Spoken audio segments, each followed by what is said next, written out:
బుగ్గ మీద వెచ్చని సిగ్గు వచ్చినప్పుడు దానిని అడుగు, ఎర్రదనం అంటే చెబుతుంది. పెదవి కొమ్మ పూసిన పువ్వు అందమైన నీ చిరునవ్వు, తెల్ల రంగు అట్టా ఉంటుంది. నీలో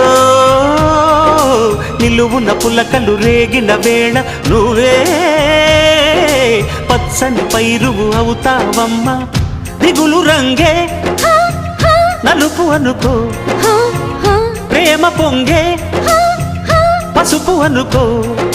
భావాలను గమనిస్తుంటే ప్రతి రంగును చూస్తున్నట్టే, చూపులు ఎవరివైనా చూపించే లోకం ఒకటి. నేస్తమా ఇద్దరి లోకం ఒకటే లేవమ్మా, అందుకే నా కన్నులతో లోకం చూడమ్మా.